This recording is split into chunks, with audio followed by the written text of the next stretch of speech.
People sometimes fall in love with their titles. Yeah, yeah. And it's like, oh, well, this is great. This is my message to go through there. But again, think about, you want to get that tell me more response. Yeah. So that title may only attract a small audience. Yeah. So how do you attract a bigger audience? Look at your blog posts. You can pick any blog post, and I can be able to find at least 5 or 6 points of brilliance that will probably solve somebody's problem. So if you can be able to create a minimum of 5, 6, maybe 10 tweets per blog that all come at it from a slightly different thing. Yeah, that's good. So what you're saying is create 5 to 10 different different tweet titles for each blog post. Right. Because each one of your paragraphs, each of the points that you go on there are going to solve somebody's problem. So you just want to be able to address it. And so if each one of those things just so if the title gets 15% response, and so you get 5 more of them, each one of them have 15%, then you may get the whole. Does that make sense? You want to be able to. It's very, very. I must admit, I've never done that myself. I probably am a little bit like what you're saying. I fall in love with the title. I think it's quite cutesy and quite special, quite clever, but once people have seen it, they go, okay, I get it. Or so what?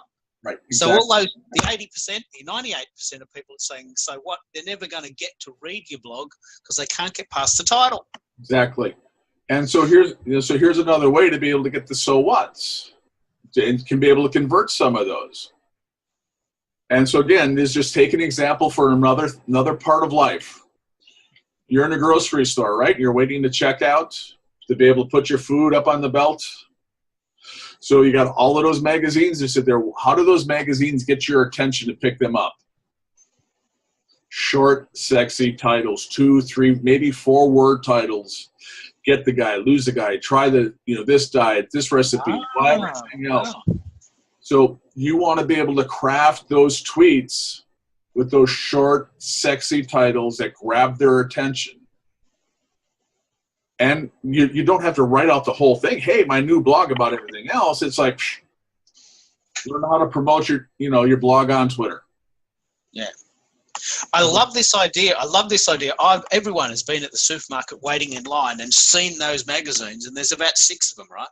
Oh, yeah, the Star, the Inquirer, Cosmo. Yeah, and I might actually start a project of saying, well, okay, which one of those grabbed my attention and why? Well, here's another idea where you can be able to do that. Create a swipe file. And you can be able to do that, and I think you're probably already doing that when you're going looking at other videos or you look at your emails. Mm-hmm. What are the email subject lines that are getting your attention that you want to go learn more about? Yeah. Go and copy those out, put them into a file.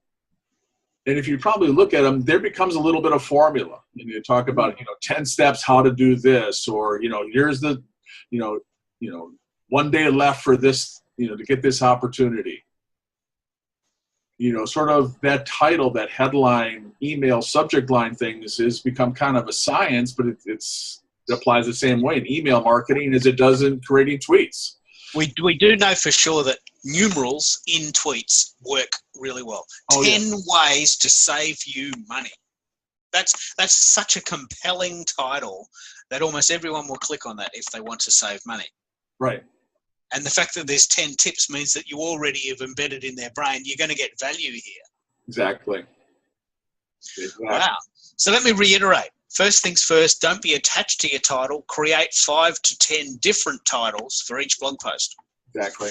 Try and think of blog post titles like magazine front pages at the supermarket.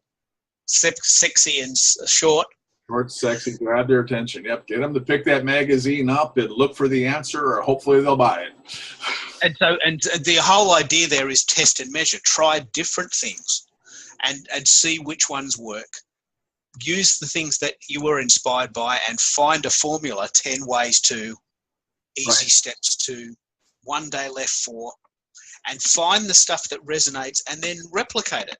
Exactly. And there's nothing new in the world.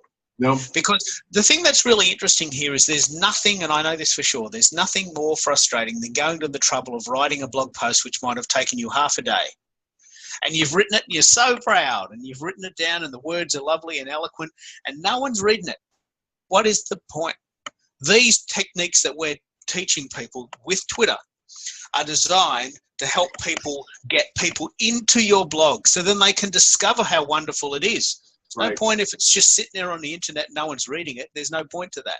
That's exactly why this works.